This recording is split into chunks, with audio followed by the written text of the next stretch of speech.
Yeah, so we have a few questions in here. If I can just read them through, you can give it your opinion. Okay. Um, there's Dee Dee Wilson left a note. I will not be able to stay until the end, so I do not have a question. Okay. Handling instructors tell us to bring the dog straight into the judge after the down and back, but I see most professional handlers do a flourish and stack the dog sideways. The judge moves to look at the dog's expression and front. And what should we do? What should you do? Well, my advice to you is as I said in one of the earlier slides, is to do exactly as the judge wishes. I mean, if they specifically say, "Come back to me with your dog facing me," then that's what you should do. I mean, if I understand the question correctly, um, it's it's suggesting that some handlers, when they move, when they've done the out and back, they come towards the judge, and I know exactly what she's mean with a flourish. And some handlers do it a little more theatrically than others, and they may well sort of like turn the dog around once and then give the profile to the judge, um, whereas the judge is maybe wanting to study expression. Um, it's down to the judge to say to the handler, actually, I'd quite like you to do this. To be honest, provided the judge has seen the dog go right the way to the top of the ring and back to them, um, I wouldn't have a big problem with a handler giving me the picture that they think best helps their dog. And if I want to see expression, I've got to move 2 feet in front. It's not something I would really get that excited about. Great. Okay. Question from Heather Head. Any tips on how to show a table dog on the ground? Final look without getting down on your knees, please. How to show a table dog on the ground, for the final look. Well, I mean, obviously, all table dogs are trained to line up on the ground. It's, I mean, it depends on what breed you're showing, but I mean, all breeds, all the small table breeds, should be used to standing freely on their own, looking at their handlers. I mean, some breeds may need perhaps a little coaxing with tail positioning. I mean, if there's a little loose tail carriage, sometimes it might be necessary just to gently brush the tail over so the tail is held more typically. Um, at this juncture, I should mention, and this is something aimed at those of you who may be judging. If you have a table breed, and you're coming to your final decisions, and there's something that you're not certain of, and you want to confirm, um, please never ever go down to a table breed on the floor, because some of them aren't used to it. I had a very interesting discussion with my honorary nephew, Ante Luchin, just recently when we were talking about this subject. And he actually came as a guest trainer to our Burton Village Ringcraft, which I'm involved with. And he was saying that in Europe, and Antes runs very successful ringcraft classes himself. He says they actually do train their table dogs that come to their ringcraft to deal with judges who swoop down on them. I'm talking about table breeds now, because he said in Europe they do tend to have a lot of judges that will go down to a table breed on the floor. At the judging seminars I do, I always say to people, if there's something you want to check and it's a table breed and it's on the floor, simply ask the handler to put it back on the table. The dog's happier, the handler's happier, and you can get a very close view of what you wanted to check or confirm. Any particular tips for? I mean, basically, no. I mean, the dog presumably is trained and has a steady temperament. Just keep its interest, keep it focused, make sure the legs are in the right place. And as I said, tail carriage is correct. Other than that, sorry, Heather, no magic formula. I don't really know what Heather is trying to sort of improve with that.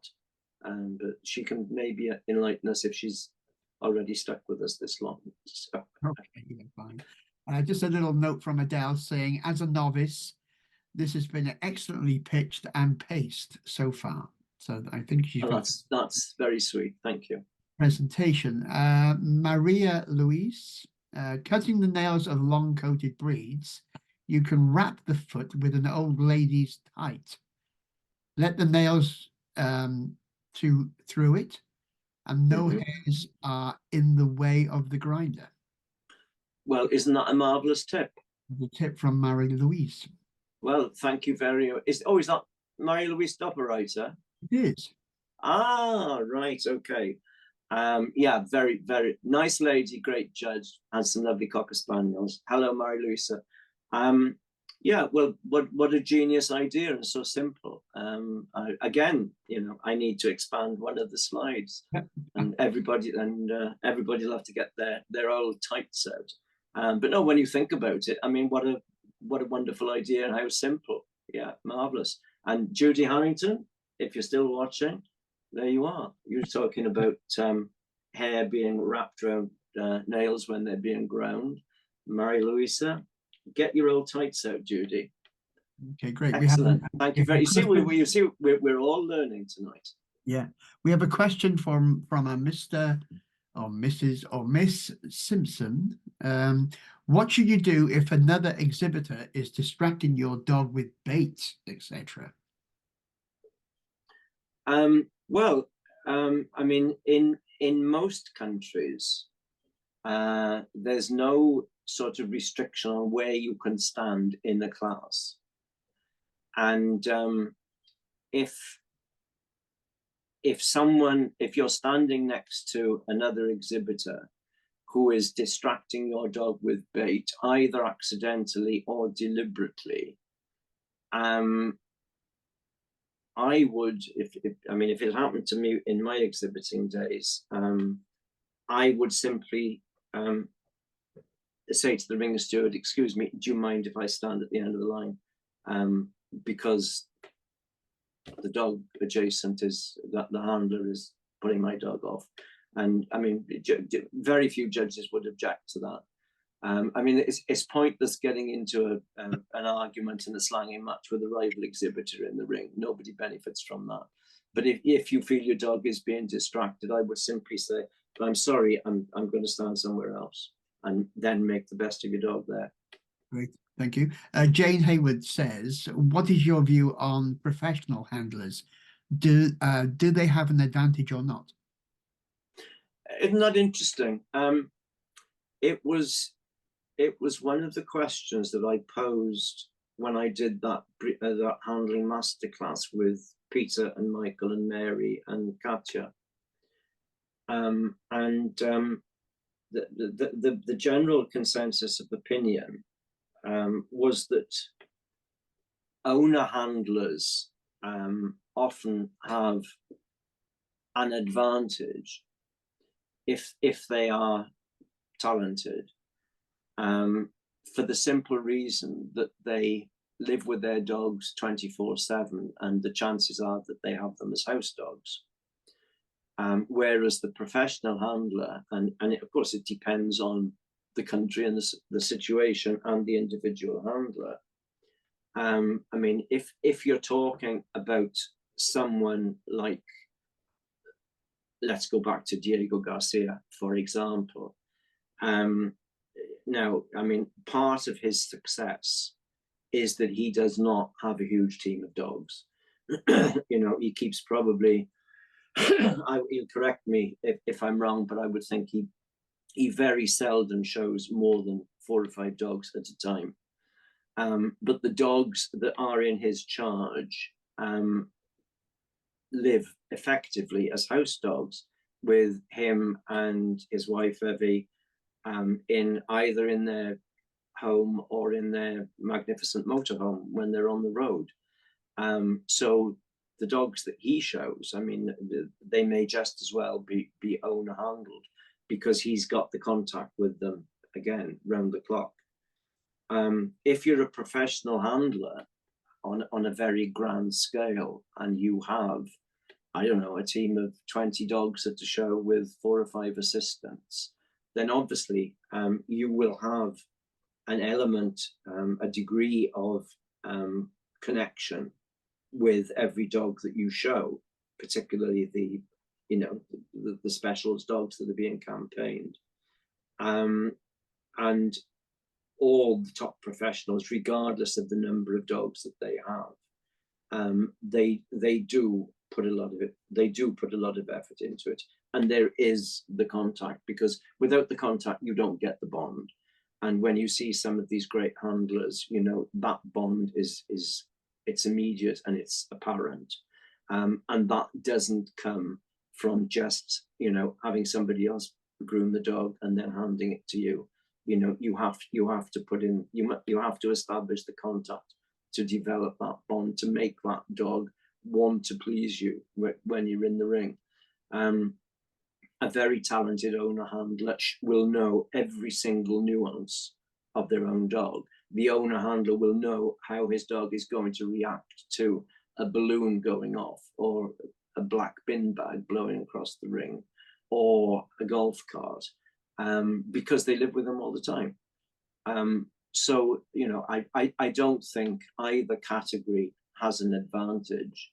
I think owner handlers and professional handlers can do equally well, provided they put the work in with their dogs.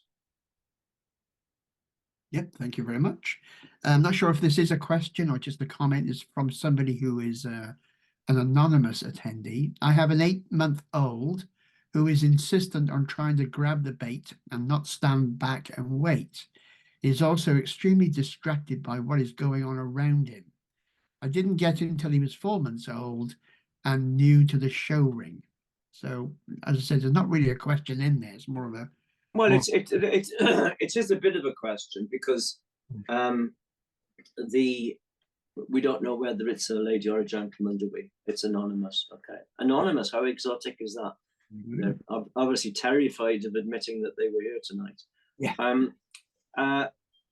If it's a question that she's got an 8-month-old dog that when it sees the bait, it's grabbing the bait.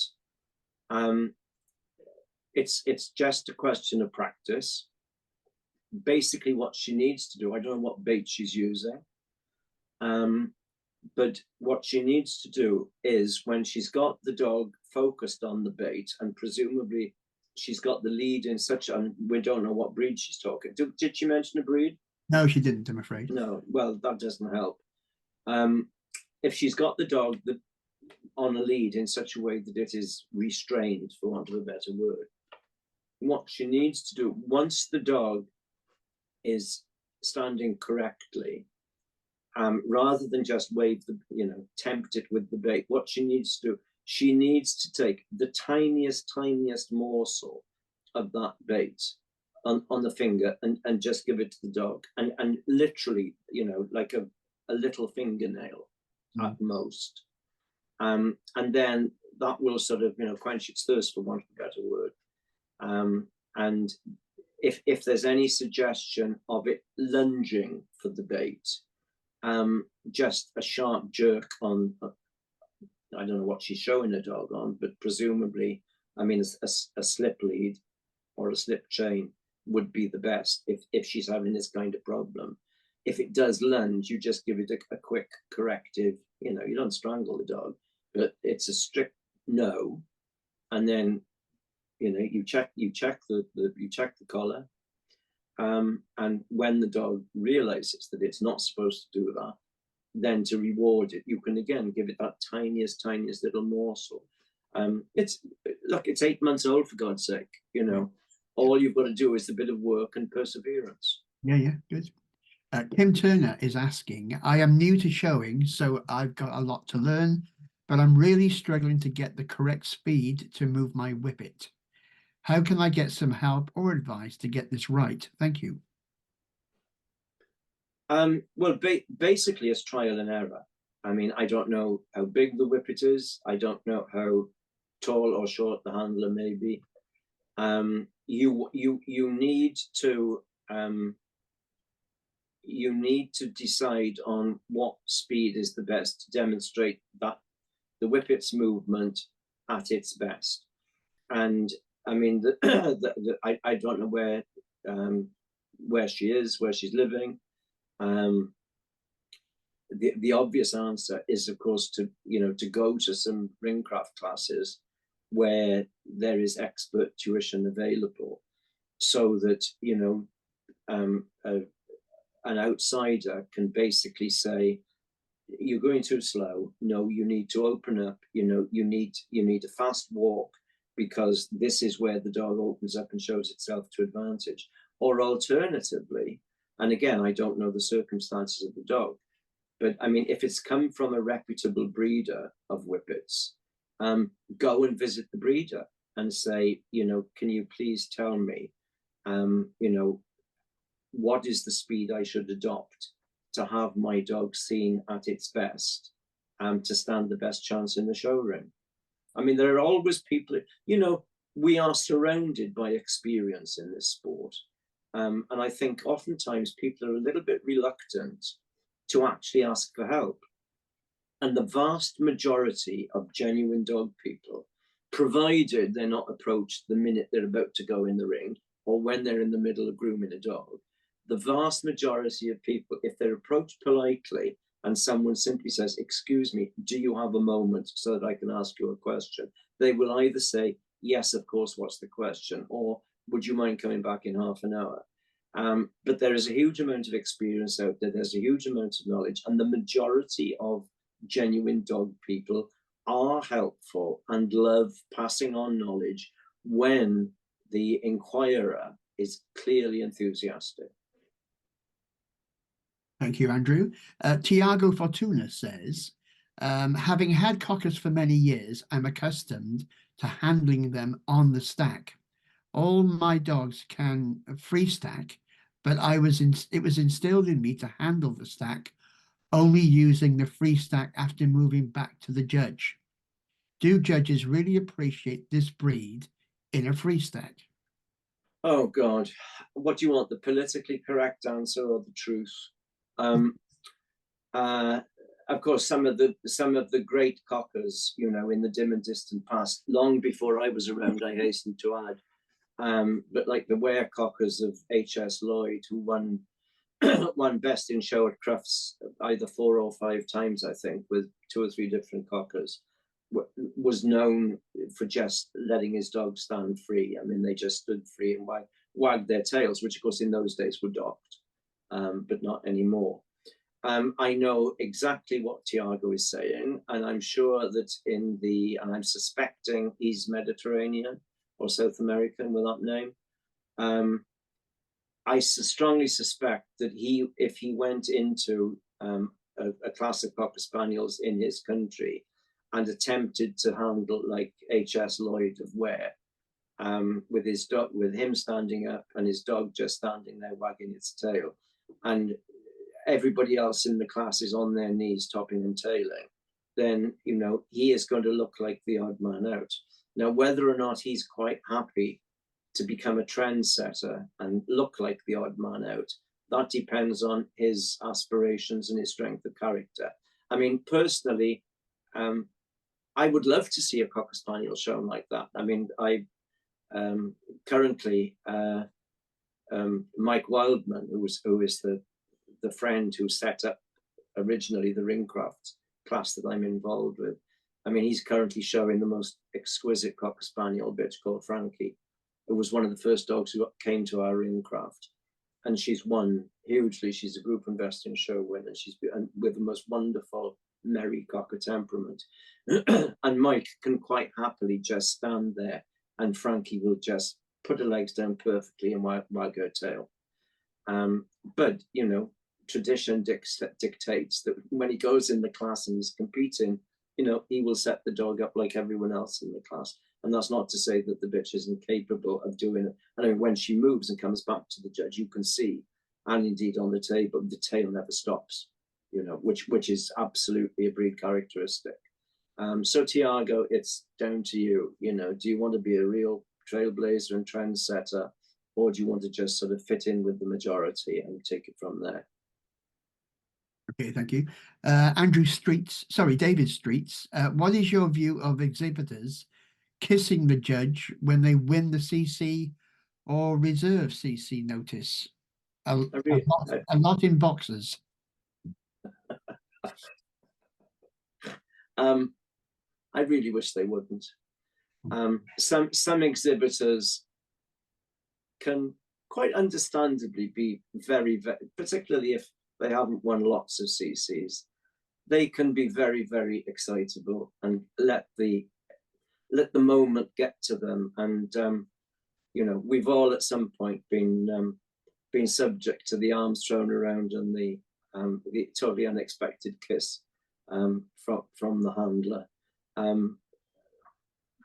It's excitement in a lot of cases. Some people, I dare say, do it for effect. I think the majority of judges would agree with me and say that we'd rather you didn't, and a smile and a handshake will do very nicely. Thank you very much. Okay. Carol O'Brien asks, how important do you feel expression is? Expression in the dog, I'm assuming. Must be. Well,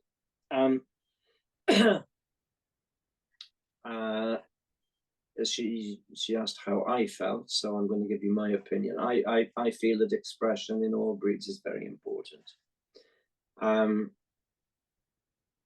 For the simple reason that, you know, and some people will, you know, depending on the breed you're in, some people will say, oh, you know, they don't walk on their heads, you know, the heads aren't that important. You know, the construction and the overall shape is much more important than the head. That's, you know, that's true. However, what you've got to remember is this. And I had a very interesting discussion with an American judge many, many years ago at a judge's dinner in one of the I think it was Denmark, one of the Scandinavian countries. And this lady was adamant that her priority whenever she was judging whatever breed was hindquarters.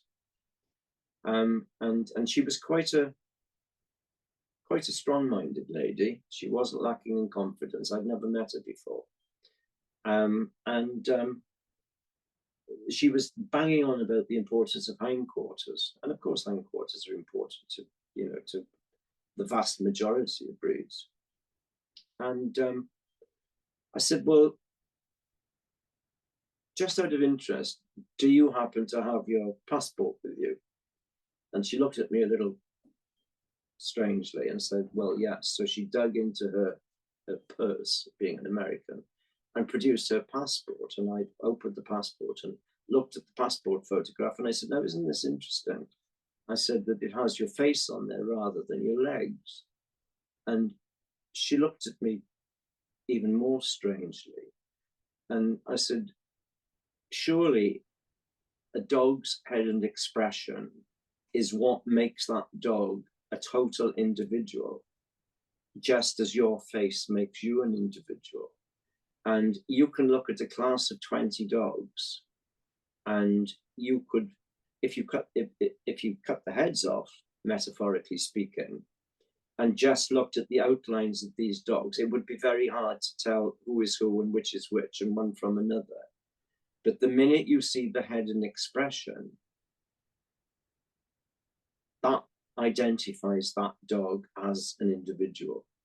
So head and expression, I think, and you know, I mean, I'm not known as a head judge, I don't think, but look, when a judge comes in the ring and looks at the dog, the first and the last thing he looks at is expression. So you want an expression to be typical. You want that dog to look at you, as Frank would say, screaming its breed. you want it to, and again, depending on the breed, you know, some breeds you want them to use their ears, others you want them, you know, with a low ear carriage. And oftentimes judges show themselves up when they start making strange noises at beagles, for example, who should have a very relaxed ear carriage, wanting them to lift their ears was the last thing we beagle exhibitors want them to do. How important is expression? Personally, I think it's very important, and it's very much a part of creating the individuality in any dog. Okay, Andrew, thank you. Rebecca Blake asks, how can you teach your dog to stand a distance from them? Yes, okay, right. Yes, the earlier slides I talked about standing off them. Well, I mean, it simply by practicing. And I mean, in the early stages, you can start, I mean, you obviously, and of course it depends on the logistics and the anatomy of the dog and the handler.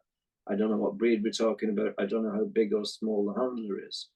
But basically, you would start the training with standing closer to the dog than the ideal. The lead in the left hand, taut but not tight,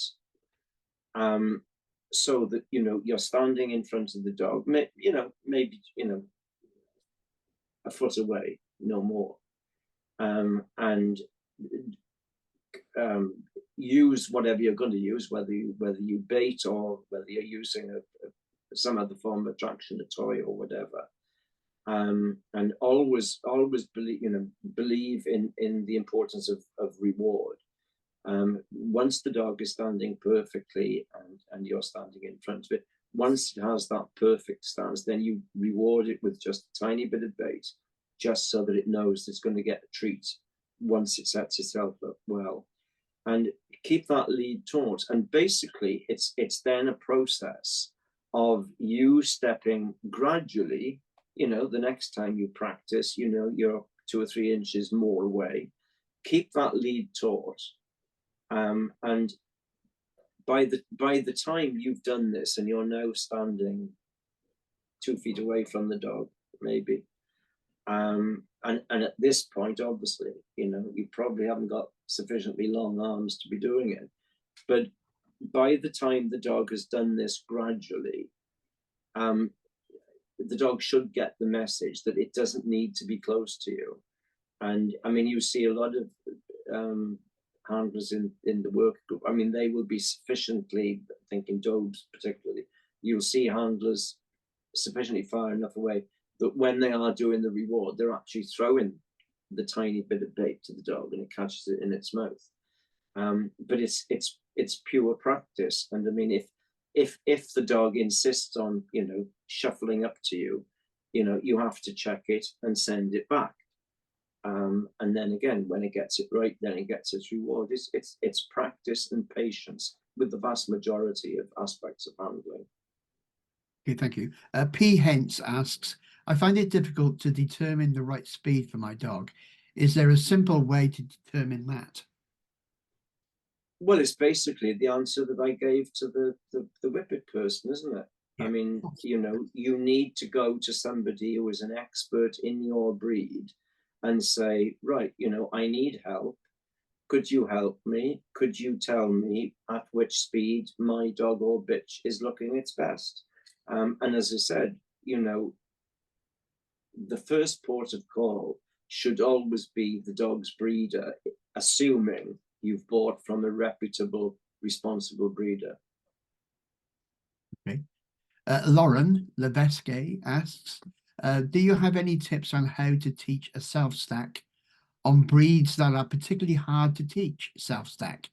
I have a young 1.5-year-old male greyhound, and while he is very good at putting his front in proper place, I'm struggling with rear end awareness and placement. Okay. Well, again, you know, I don't know where you are, in which country or whatever, whether you've got access to experienced greyhound breeders. I know that if you're anywhere near Italy, go and spend a day with Bitter Orens and Pieri, and they will teach you how to do it magically in an afternoon. But basically with greyhounds, I would have thought, I think possibly what could be a problem here is that some greyhounds, not all, do have a tendency to possibly stand a little bit under themselves at the rear, rather than setting themselves up more naturally. And again, you know, I'm repeating myself here, it's a question of practice and perseverance. You know, if you've got your greyhound that walks into a natural stack and the front is spot on, but the back end is slightly more under the dog than you would like, all you've got to do is to just hold the collar firmly so the front doesn't move. You then go to the dog's back end, using the hock joint, you lift it and you put the rear past into position, as we discussed earlier on in the presentation. Do that with both rear legs. And then when the dog is, in your opinion, perfectly set up, then you can transfer the lead into your left hand. Then you step away from the dog. And again, it has to be done gradually. First off, you're standing a foot away. And again, you know, when they hold the pose, you give them just the tiniest little treat. And then make that distance more and more and more. And, you know, that it's dogs respond to routine and repetitive training. And once they get it in their head that when they do it right, they're going to get a little treat. It's amazing how quickly they learn. Okay, Nicholas Canales asks. Oh my God, this is going to be embarrassing. I just know it. Okay. How about handlers who attract their dog's attention instead of letting it look at the judge for him to see their expression? How about handlers who attract their dog's attention, or take their dog's attention away, probably, instead of it looking at the judge? Right, okay, Nicholas.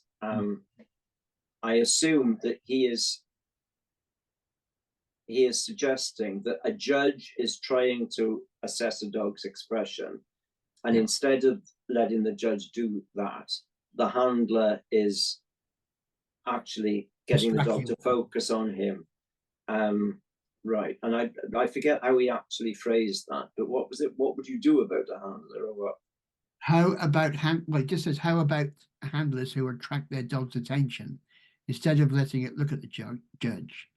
Well, it comes back to the earlier slide, you know, always do what the judge asks. And I mean, if a judge is clearly trying to assess the expression of your dog, he is not going to appreciate a handler who is baiting or squeaking so that the dog is looking at the handler rather than the judge. It's ill-mannered, to say the least. I mean, if a judge is clearly trying to assess expression, let them do what they want to. That's what they're there for. Yeah. Claire Windship has got a question here. In the UK and Europe, how do us owner handlers compete against professional handlers? Any tips? I see a professional handler in my class and my heart sinks. Yeah, well, you know, this is a very, very sad question, I have to say. But I totally understand where is it lady? Claire, yeah. Yeah, where the lady's coming from. I think the wording of the question was, how do you compete, or how do you compete against a professional handler? Well, the simple answer is you do it better than them and you show better dogs.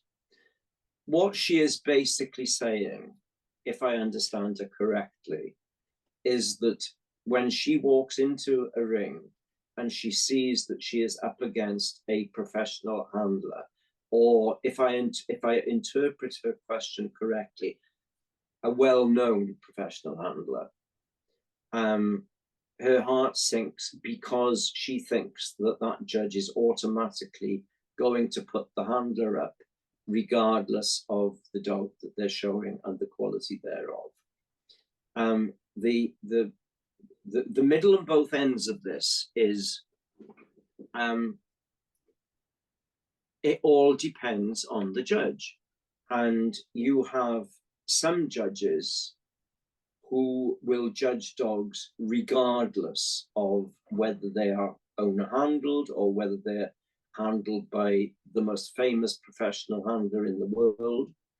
And they, you know, they will have no hesitation in putting, look, these top handlers, that I mean, the really top handlers, not all their dogs are perfect. You know, some are better than others. So it should never be assumed that just because a well-known handler is coming in the ring with a dog, that dog is obviously the best in the class, because sometimes it might not be. I mean, any self-respecting handler will only take dogs on of a certain level of quality because they have their reputation to protect. I mean, you know, those famous ones in the States, you know, the Diegos and the Bills and whatever. There are so many of them, really gifted handlers with great reputations.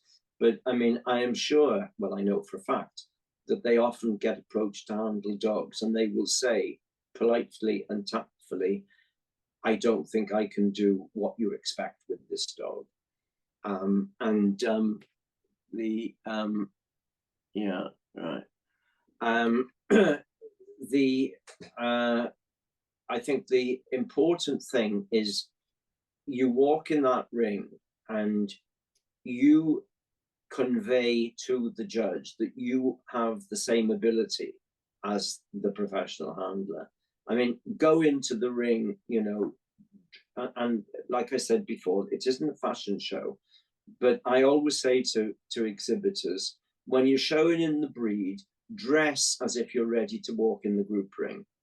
You know, don't go in, you know, dirty jeans and t-shirt like you've just come out from cleaning the kennels.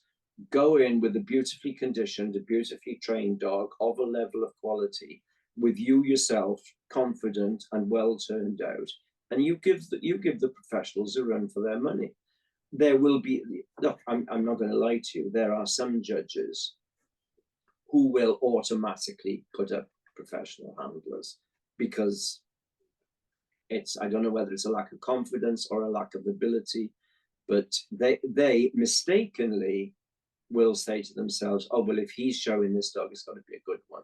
And unfortunately, you know, in some countries, you have a lot of all-rounders judging that do not necessarily have great depth in every single breed they judge. And so they might just clutch for straws and put up the professional handler over a superior dog that is owner handled by someone they don't recognize. That is the human condition, and you know, nobody can pretend that it doesn't go on. But the vast majority of capable judges will not differentiate between who's owner handled and who's professionally handled.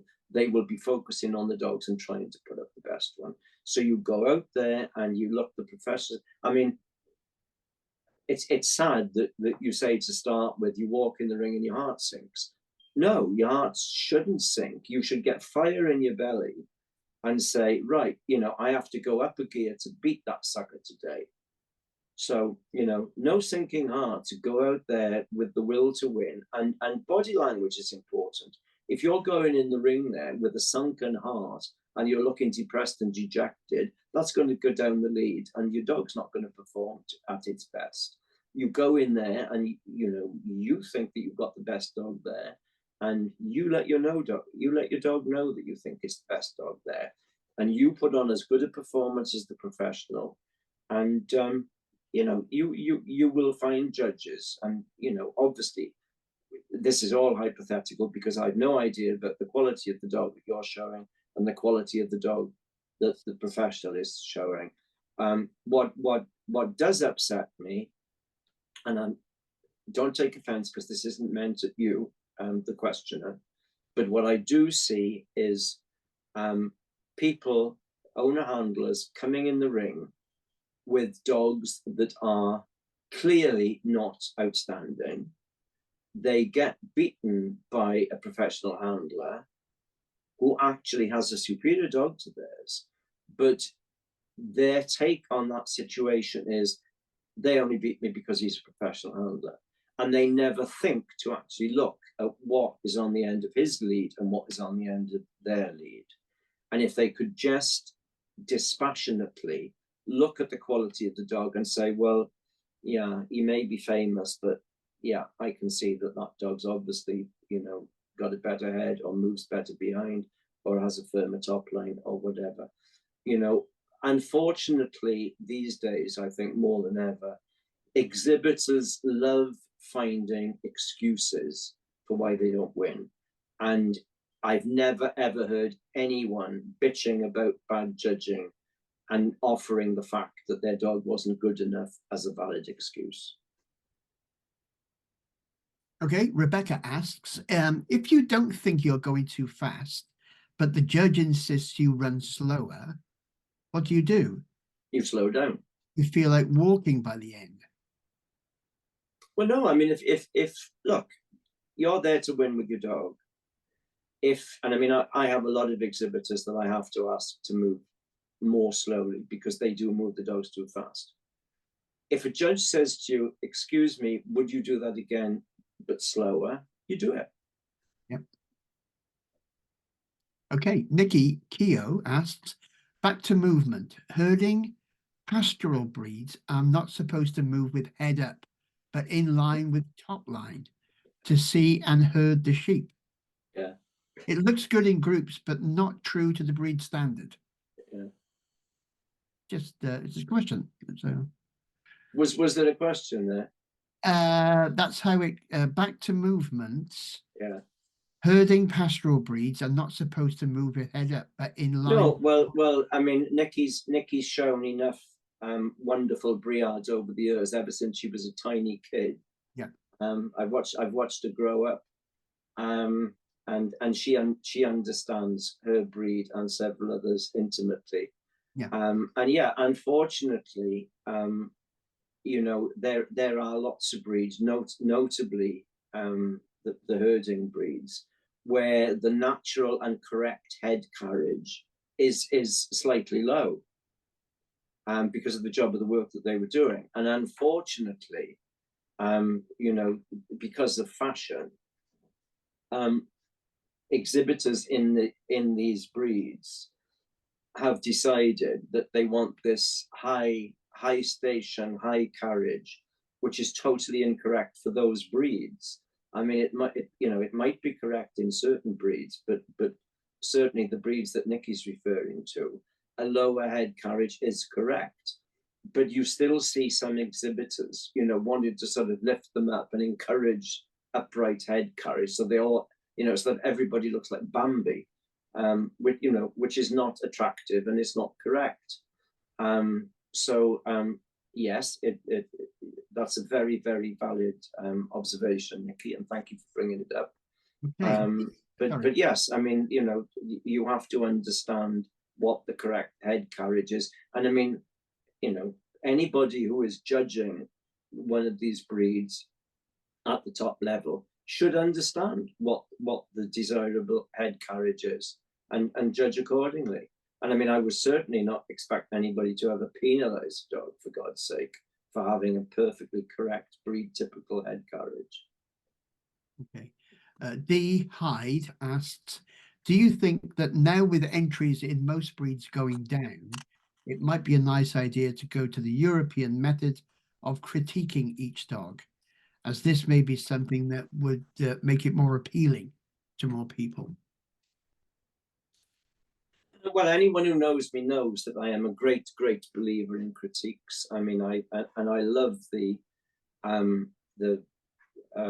FCI system, which I have to qualify because some of the FCI countries now don't follow, and I'm not quite sure how much is rule and how much is sort of advised. So whenever I'm quoting FCI subjects. I mean, I always refer to the Scandinavian countries as being a benchmark, because the Scandinavian countries, in my opinion, are some of the most admirable countries in the world, because they have wonderful dogs, wonderful breeders, wonderful exhibitors, and wonderful judges. Generally, obviously, there are exceptions. I mean, I was lucky in that I started going to Scandinavia when I was quite young, and I loved having the opportunity to critique every dog, and doing it in such a way that the exhibitors accepted your opinion. To be perfectly frank, the average British exhibitor, the average modern British exhibitor, would not appreciate having a Scandinavian style critique, where not only the virtues are mentioned, but also the shortcomings. And the top judges in Scandinavia will write a comprehensive critique pointing out all the virtues, and then say, however, I would prefer a cleaner back skull, or the hindquarters need to strengthen, the dog is cow-hocked, or the tail set is too low, too high, or whatever. Could be could be longer in the rib cage, or whatever. Unfortunately, I think the majority of British exhibitors, in most breeds, I think there are certain breeds like bull terriers and German shepherds where they have a culture of accepting constructive criticism, and they don't get too hysterical if somebody says, well, actually, your dog could have a better mouth, or could have higher set ears, or whatever. And yes, I mean, I think it would be a huge advantage if we did critique every dog. The problem is, and it's never going to happen, I can tell you, the problem is that, particularly with the falling entries, because of the time factor, judges would not be able to take on the number of dogs that they do. And consequently, you need more judges. The show's balance sheet will go topsy-turvy, because things are going to cost a lot more. And at the end of the day, the entry fee will go from £30 to possibly 40, or maybe more. And then that is going to result in even less entries. So, I mean, it's a nice idea, and I would love it to happen. And I mean, I've written articles in the past where I've suggested that we should do, or it could be optional, to write critiques on every dog at breed club shows. Not necessarily all breed shows, but breed club shows. And in fact, on one occasion, I judged as a breed club championship show many years ago in Beagles, and I let them know in advance that I was going to do it, and I had triplicate forms printed at my own expense, and I wrote a detailed critique on every single dog at the show, which were left on the table afterwards for the exhibitors to collect if they wished. And I had a very strongly worded rap over the knuckles from the Kennel Club afterwards, saying that no, it's not allowed. So I never did it again. But yeah, it's a good idea, but it's not going to happen, and it wouldn't work because of the finances, unfortunately. Okay, Andrew. Paul Lokes asked, as a handler of a stacked breed with, shall we say, an older demographic of exhibitors, I think if I tried to free stack my dog, I'd be told to do it. I'd be told to show it properly. How do I overcome this? As a handler of a traditionally stacked breed. He didn't say traditionally, he just said of a stacked breed. Okay, right. And he would like to free show it.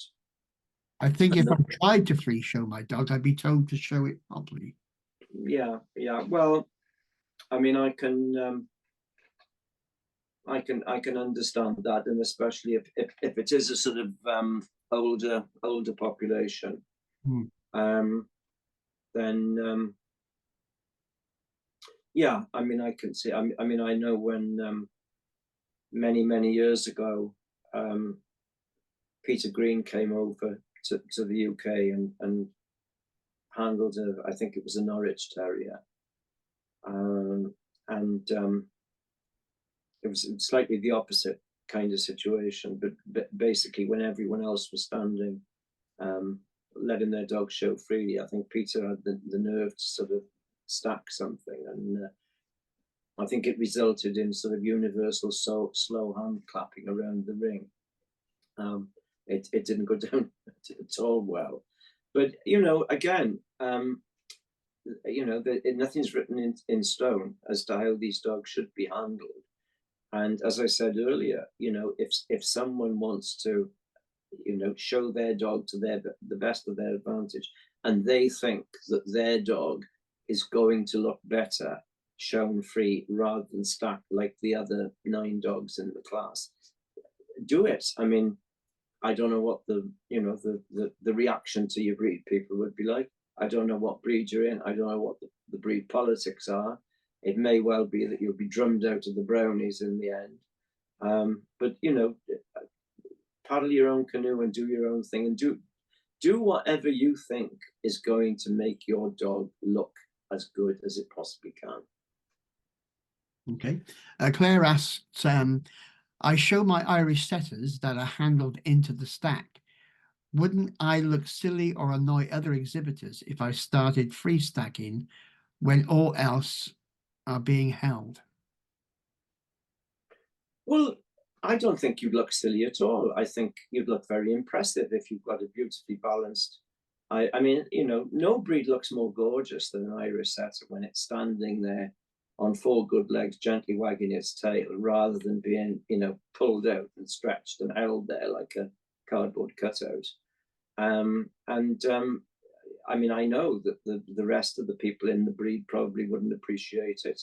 But I mean, if your dog is constructed in a way and has the kind of temperament to do it, give it a go. And you know, some judges will probably appreciate it. And you never know, you might start a new fashion, and other people might say, "Oh God, her dog looks rather nice doing that. Maybe I can try that."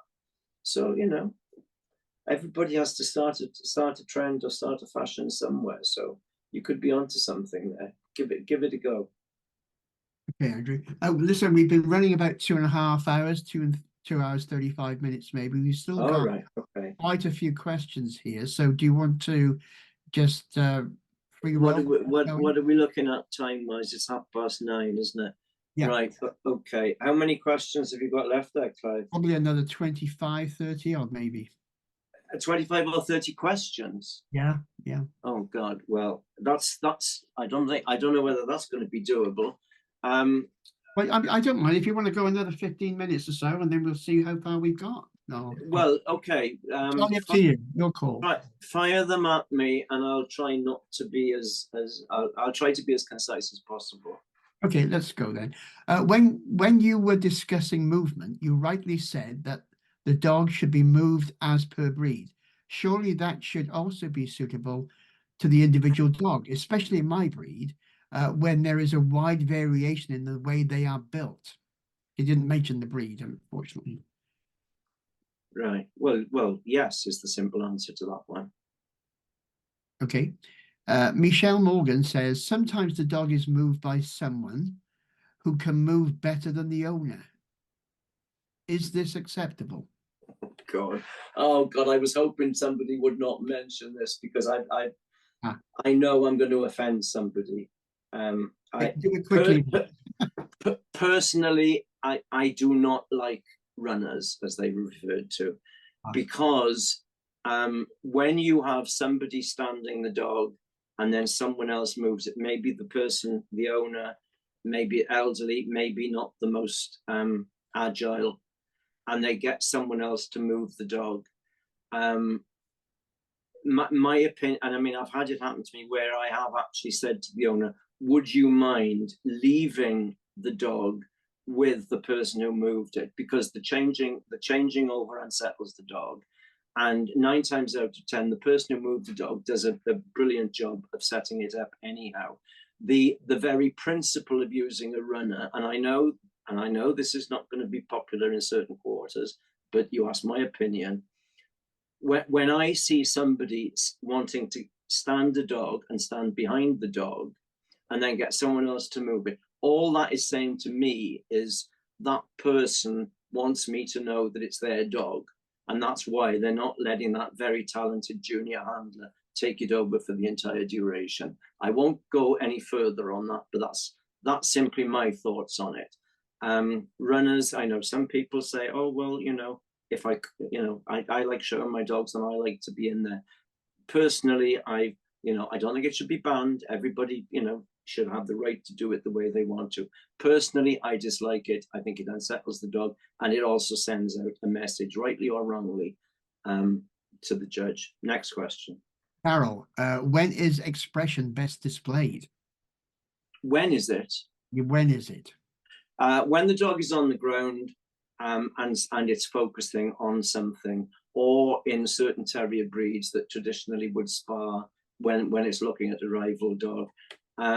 Most important to mention on expression, particularly to you judges, newer judges, it's pointless trying to get expression on a table dog on the table, because think about it, they're up in the air technically on an artificial surface.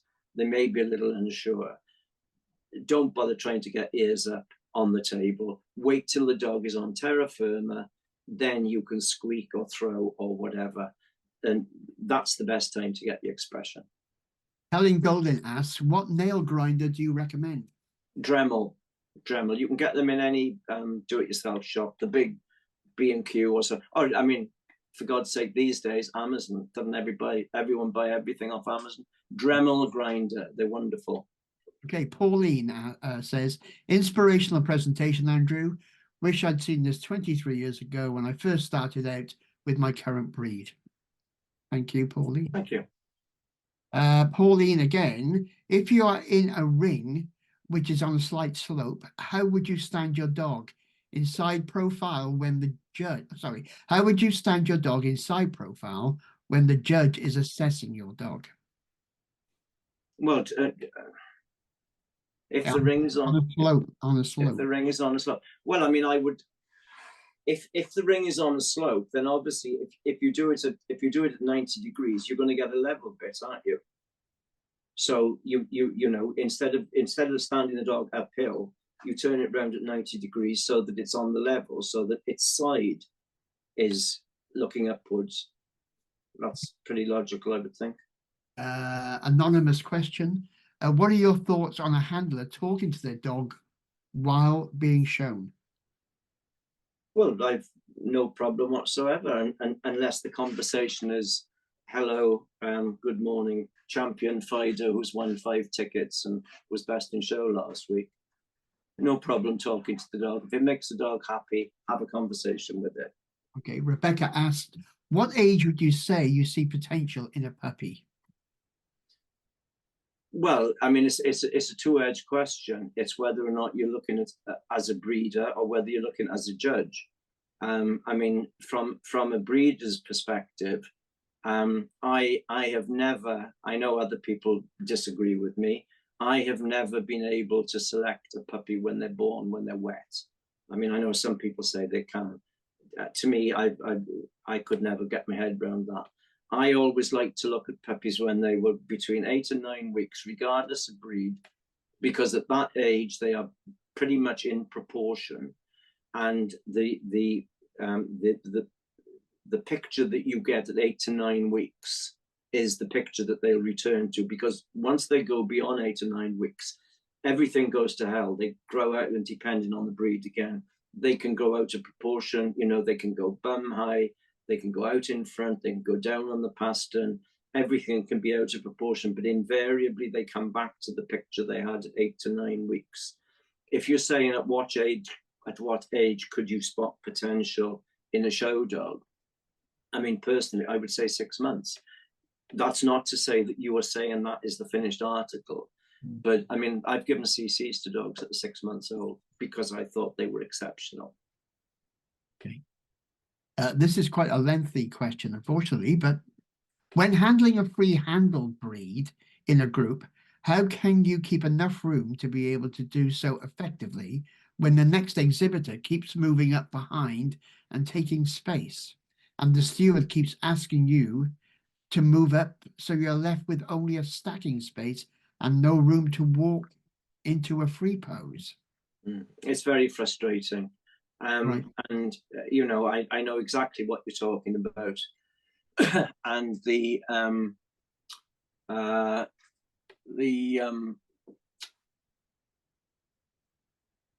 know, if you're in a group situation, I mean, I know the steward is there to keep things moving around and whatever. And, you know, I mean, our group rings are fairly large, so I mean, you should have plenty of space to put between you and your free showing dog. I mean, I would. The thing is, as the steward is moving you around and you feel you're congested, it's not necessary for you to be showing that dog for the entire duration of the group. You want to show it when you first come into the ring, and then at the end of the individual assessment, you want to show it to best advantage before the judge makes the cut. And I can see nothing wrong with asking your neighboring exhibitor if they could step forward, you know, 3 feet, because you need to free show your dog. And I know some stewards can be a little bit officious, but it's not really the steward's job, you know, to interfere with your handling. So, you know, be a little bit diplomatic, but as I said, don't insist on constantly doing it from the minute you come in the group ring to the minute you leave.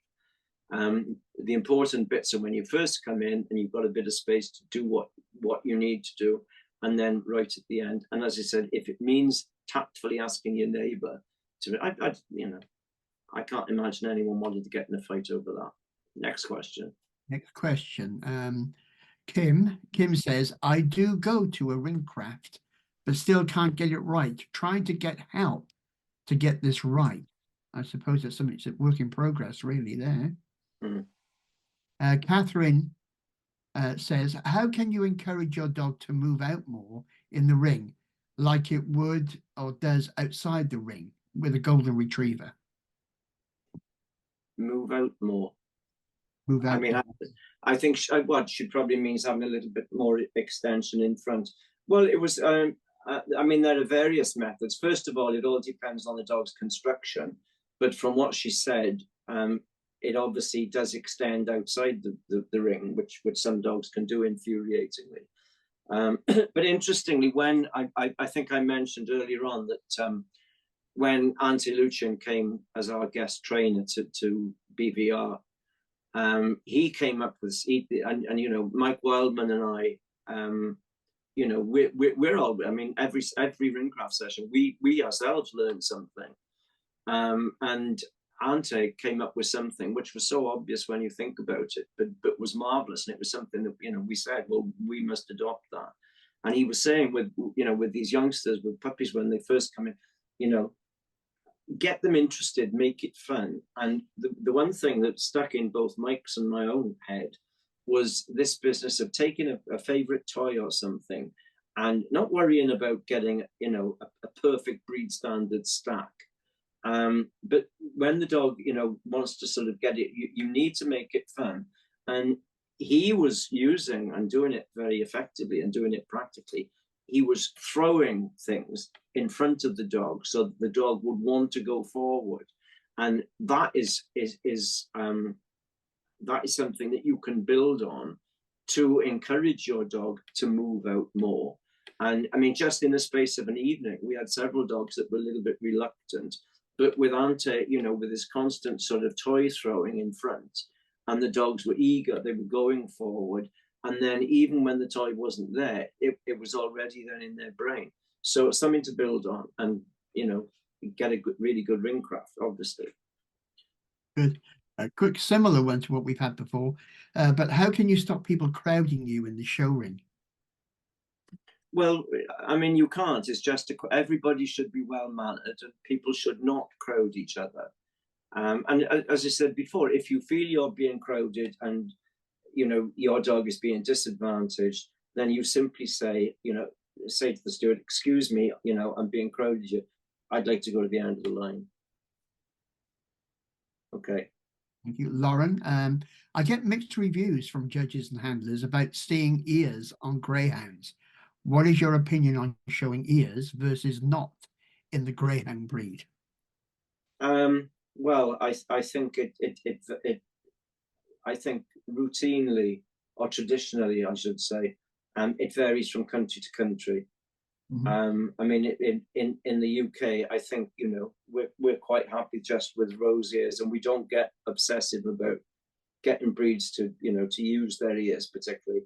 I know a lot of the Americans in the side towns, particularly in the whippets, they like to see activity with the ears, whereas in this country, we'd never ever want to get whippets ears up. I mean, the simple answer to that is do a little bit of research beforehand on your breed judge and find out what's their thought on it. Okay. Carol says, Andrew, thank you. You've answered the expressions question beautifully. Thank you. I have a large breed and we get the same winners again and again, even though there are a lot removed from our breed standard. Flashy movement, daisy cutting, and flashy front movement. How do the standard dogs compete with this when only breed specialists can see it? Breed judges see it differently. That's from an anonymous questioner. Yeah, well, I mean, it's something you hear all the time, about untypical dogs winning under all rounders, and only the breed specialists can appreciate, correct. I've no idea what breed you're talking about. All I will say to you is that the vast majority of all rounders do study their breeds and they try to put up the best dogs. And not all breed specialists are God's gift, because I've seen some shocking judging from breed specialists, let me tell you, based purely on breed politics. There are good judges and great judges and bad judges in both categories, breed specialists and all-rounders. It's just knowing which is which. Next question. Okay, Kim just says, thank you for a great evening. I've taken everything on board and all your advice. I will try and find someone to help with movement in my area, which is Doncaster in South Yorkshire. That's from Kim. Okay, listen, we have people coming to Burton Valleys Ringcraft from Doncaster. So, it may be a fair hike, but, come and see us one day. It's only on the Wirral. It's not too far. Yeah, well, absolutely. Daria says, what is your criteria of choosing the winner? What would be the first thing you look at? Does it change if you choose a winner for a breed or for a group? No, I mean, in my judging seminar, I have a slide which is illustrated with the best of breed card, where I point out the wording on the card is best of breed and not best bet for the group. If I understand the question correctly, someone is saying, would I judge differently if I was just judging a breed club show from judging a breed at an all breed show where something has to progress in the group? I personally would not differentiate between the two. I know some judges, by their own admission, have said, well, I had the most exquisite bitch for the bitch ticket, but I gave best of breed to the dog because he had more coat and, he looked better in the group. That to me is not judging dogs. And we're not there to judge for the group, we're there to judge for the breed. And the fact that the male is probably showing better than the bitch is down to testosterone, not breed quality. So, no, I mean, I personally wouldn't, but I know some people do judge differently. As far as I'm concerned, it's all about finding the best dog for the breed. And if nothing is more exquisite than a bitch, a really intense quality bitch, even if they're not laden in coat. I mean, just in Orlando recently, I mean, the rough collie best of breed was the most exquisite bitch. She was up against much more heavily coated dogs, but she was just an absolute classic. And I didn't think twice about giving the best breed, and she had to go in the group.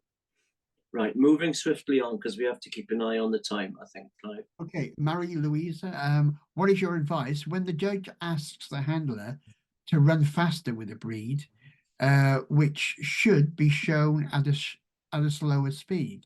When I'm judging, I usually have it the other way around and have to ask handlers to slow down. Yeah, But me too, Mary-Louise. yeah, but some of the owner handlers of our ring training experienced this recently. That's from Maria Louise. Well, it just shows a lack of knowledge on the part of the breed judge if they're asking to take dogs faster. That that is not not typical of the breed and the speed they should be moved. But unfortunately, and I mean, I know where Mary Louisa lives, and unfortunately in Central Europe, you do see a lot of this. It's like the fastest wins. Okay. And it's not okay. Deborah, another regarding speed. What should you do when competing with overseas exhibitors that tend to run their dogs around the ring rather than walking at a steady pace? I have cockers. Well, you just let them do whatever they want and you do whatever you want. I mean, you've got no control over how another handler should show their dog. And I mean, if you're showing cockers and you're in the UK, then obviously you would know the optimum speed for the breed. And if some visiting foreigner chooses to fly around the ring, let them overtake you.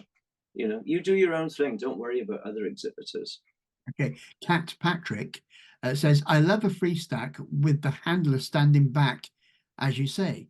But is there some cases like small black dog on a concrete floor, not on green, red, or blue carpet, where a handler can show them off better by kneeling behind in light clothing?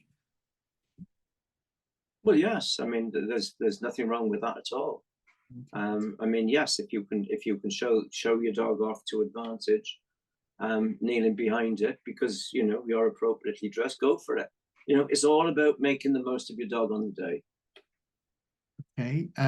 Are dogs in any variety class at a disadvantage because they could be judged by a judge who isn't overly familiar with every breed in the mixed class?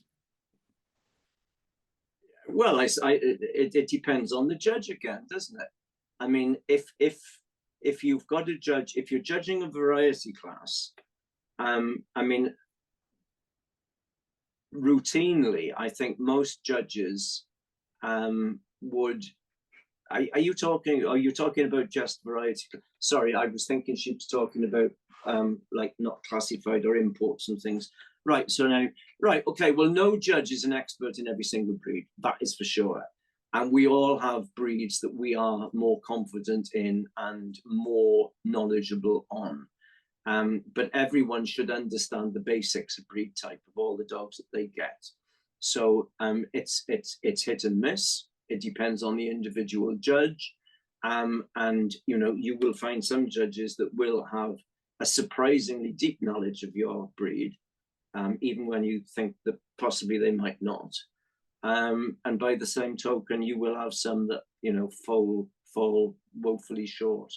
And there's nothing you can do over that. As I said, judging it's a subjective activity.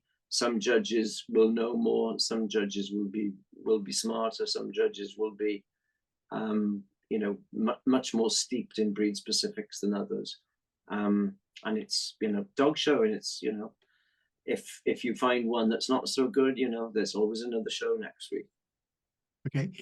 Kat again asks, is it better to look at your dog adoringly when moving them as long as they don't look back at you, or not to look at them at all? I've heard both advised, but see most handlers do the former. If you start looking at your dog adoringly when you're moving it, the chances are the dog is going to look back at you equally adoringly and throw its front all over the place. Don't even look at your dog other than to keep one eye on it to make sure it's going in the direction it should be. And you concentrate on doing the out and back or the around or whatever the judge has asked you to. But no, keep the adoring glances for after it's won the first prize or even the VHC. Okay. Connie has a English toy spaniel. I show a bitch that has a corkscrew tail. She holds it up, moving around. With this breed, is it better to free stack this breed or get down and hold that tail out? With a Charlie, I mean, English toy spaniel. Yep. Yeah, so I assume this is someone in the States because we refer to them as King Charles Spaniels. Yeah. I mean, I always like to see them standing free, I'll be honest. And I mean, if it's a corkscrew tail, I would think that would, it would probably be beneficial to let it show free rather than, you know, manually pulling around with it. I mean, Charlies always look their best when they're standing free, and you know, it's not really a stacking breed. Okay. From a female handler showing a gun dog breed, what is your opinion on them wearing jeans, blazer, and boots versus a blazer and skirt? Whatever you feel most comfortable in. I am not anti-jeans, provided they're clean.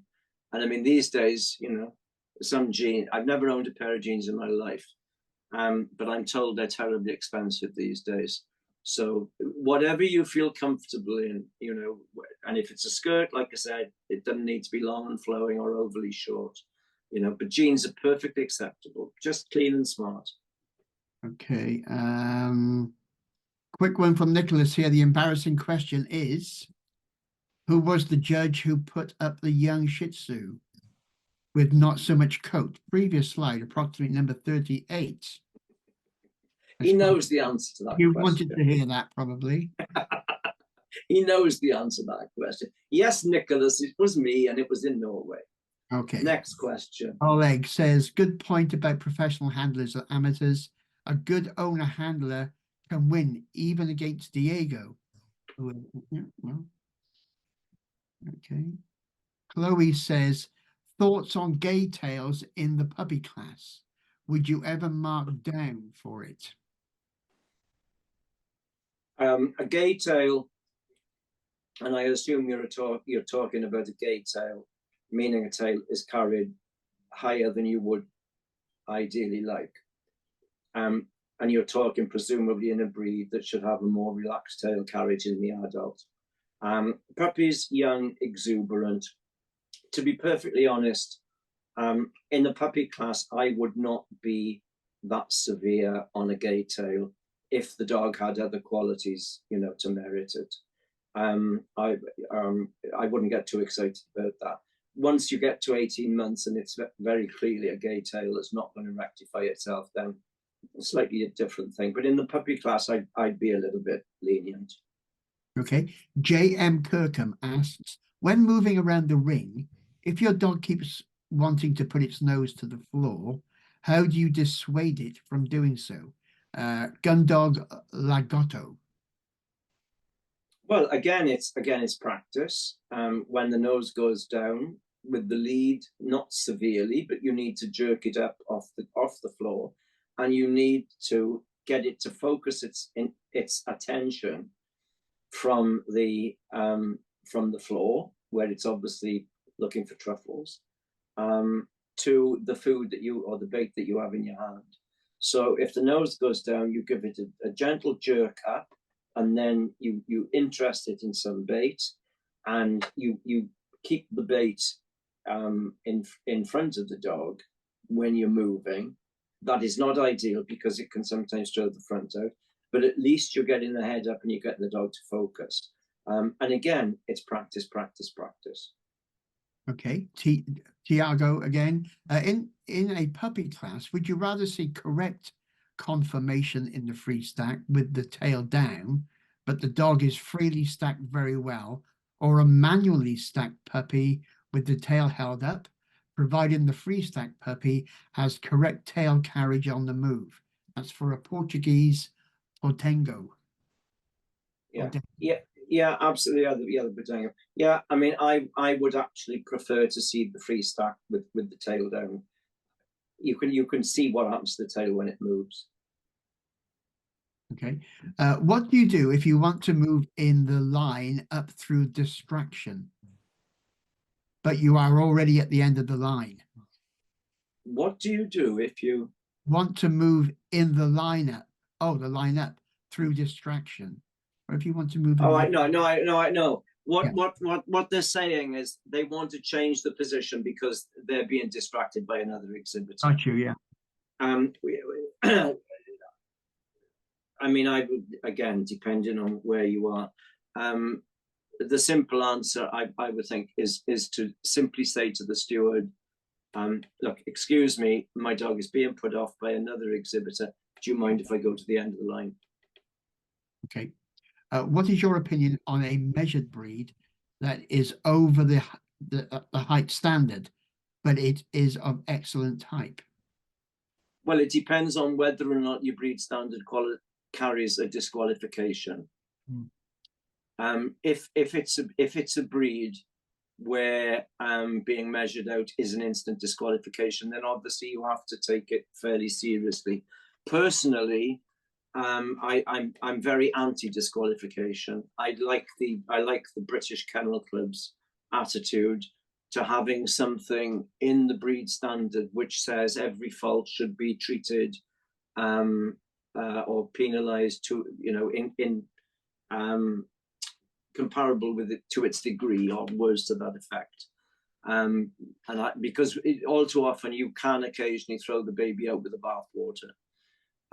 But I would very much, I mean, personally, if a dog was, you know, slightly oversized but was outstanding, I mean, it wouldn't stop me from awarding it to CC.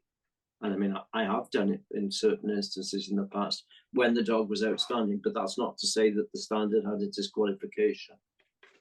Okay. Jane Peking asks, do you feel that breed trends in handling have negatively impacted breeds?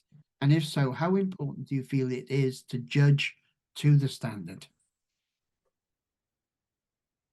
That's kind of two questions. First of all, do I consider that handling trends have impacted on breeds? Yes, I do, and not necessarily for the better. And what was the second half of the question? How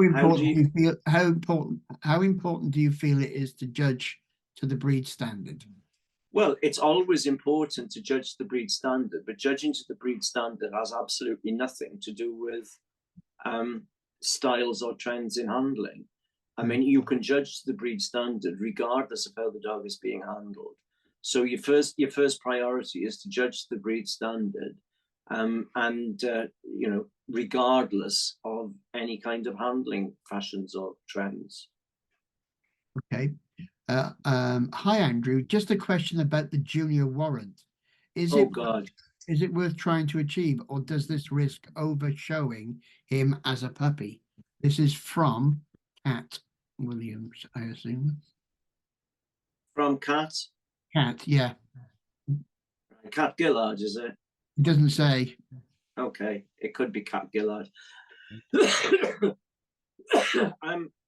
To be honest, I'm so out of touch with junior wars. I couldn't even tell you how they win them these days, how many points are involved. I have in the past, excuse me, something went down the wrong way. I have in the past seen dogs dragged around open shows, sometimes three shows a weekend. And bearing in mind, this is the UK, we're not in the States where they're used to these big clusters. I have seen puppies overshown as puppies, which has resulted in them getting rather bored. I mean, personally, I think one show a week is more than enough for any puppy, more than enough. Junior warrants, I mean, who cares? You know, some people love to have them. It is an award, it's a Kennel Club award. Personally, I think the junior warrant is actually a reflection of perseverance and the position to put petrol in the car rather than the merit of the dog. because if you have a mind to, and you're prepared to traipse around, you can win a junior warrant. And I would tend to keep your puppy back, keep it fresh, and hope that rather than winning junior warrants, eventually you get to win CCs and become a champion. Excellent. There's just a few more to go, Andrew. Rhonda says, thanks from Canada. And Thomas says, thank you very much for this excellent webinar. I would be delighted to have you judge my Dalmatians, of course. Only once I have incorporated and practiced all your tips into my training. So, Thank you. Thomas. Craig Goodwin says, hi, Andrew, and thanks for a terrific presentation. Hi, Craig. Hi, Karen. There have been occasions when I find myself standing my dog in the ring with her front paws in a dip or hollow. On each occasion, I've turned my dog around the other way to avoid the impression of standing the dog downhill. However, on each occasion, the judge and other exhibitors have asked if I was hiding something. Even if I discover standing left-handed is preferable for other reasons, how do I show the dog the other way without creating suspicion? Says Craig.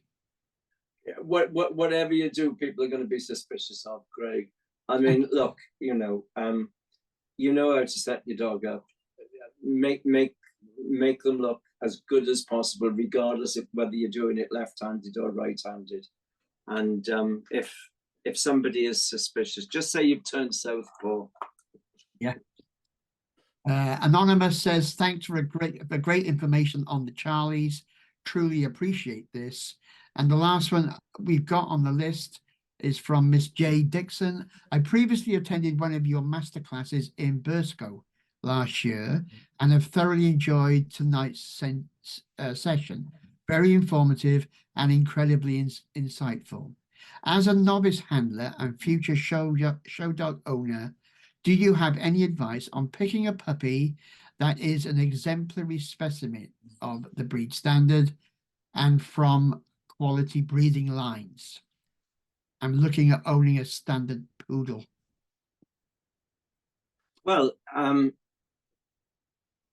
picking a puppy, I mean, I assume from the question that they're asking what advice I can give to help them pick the puppy. With wishing, exemplary specimen. Wishing no disrespect. I mean, if you're fairly new at this, you're going to have limited knowledge as to what to look for in a puppy. I mean, my advice, I assume, because you obviously sound like the kind of person who's put a lot of thought and research into things, is that you are going to go to a reputable breeder who has in the past sold dogs to relatively new exhibitors that have gone on to win significantly. Because you can go to a top kennel and you'll find out that they've never actually sold anything of any great merit to a sort of newcomer, and that they tend to sort of keep the best and then just pet home the rest. If you are going to a reputable breeder, put your cards on the table and throw yourselves on their mercy and say, look, I don't have a huge amount of experience in picking puppies. This is what I'm looking for. Will you guide me and explain to me and tell me which of these puppies you think, has the, I mean, I don't know, are you going to see a litter where the breeder is going to keep the best for themselves?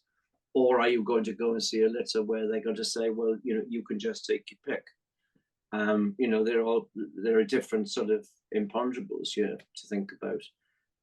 But the main bit of advice basically is if you're not deeply experienced in that breed, you have to put faith in your breeder and make sure you do the research and you go to someone who's got a reputation of playing fair with people and and giving them a fair deal. Okay. Oh, just a very quick question, Andrew. Last one, just popped in. This got to be the last one. Last one. As a novice with an English cocker, is freestanding, not stacking on the table, acceptable? Is freestanding, not stacking on the table, not acceptable? Was that the question? Is freestanding, not stacking on the table, acceptable? As far as I'm concerned, yes. I mean, if we were talking earlier on about my friend Mike Wildman and his lovely cocker bitch Frankie. I mean, you'll see it when you watch the live streaming of the groups that Mike invariably puts Frankie on the table, and you know, she just drops into position, and he's at the front end, and she's there happily wagging her tail, and the tail never stops throughout the hands-on on the table. So yes, freestand them on the table, and if they love it as much as Frankie does, then great. So right, Clive, if there are any more questions, I'm sorry, but you know, we've now come to the end. Have you got anything else to say, Clive? No, I think we're pretty much done. Right. Well, the recording of the whole session, if anyone could bear to watch it again, or possibly may have had to leave before, you know, the grand finale, because I mean, when we did the questions and answers, the viewing figures have obviously dropped off. I mean, we've still got 128 stalwarts, but there may be some people that would like to look at the questions and answers at their leisure. So approximately 48 hours hence, you will get an email. Does it come from Zoom or from us, Clive? It'll come from us, and I'll break this down into like three sessions, so you don't have to watch it all in once, but you can watch part 1, part 2, and the Q&A in 3 pieces, I think. Okay, and that's obviously at no extra charge because it's covered by the price of your ticket. Correct. So you'll get an email, as I said, about 48 hours after this. And then, you know, as I said, you can, this is news to me that Clive's breaking it up into 3 sessions, but I think that's an excellent idea. Thank you, Clive. So, you know, you can watch it whenever, show your friends, or, you know, whatever. I don't think we're going to be breaching any copyrights or anything there. So, okay, that's all from Clive. I would just like to say a huge thank you to everyone who's bought a ticket. Those of you who've come and joined us to watch in real time. I hope that you found something of interest and something that will be helpful to you and to your dogs. And if it's just one little nugget, as they say, then, you know, I think you'll think you believe that it would be worth doing. Yeah, so as I said, I can't believe that we've actually gone on for 3 hours. Yeah, over 3 hours.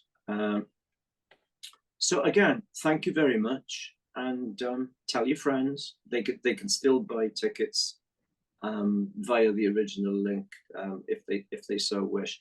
And as I said, you keep it, and please look at your spam box, because we have had quite a few people who the link went straight into spam. So, you know, if you're looking for the new email, do check spam if it didn't come through. So again, thank you very much, and it's goodbye from me until the next time. And who knows what we've got planned then. Okay, goodbye everyone. Thanks a lot.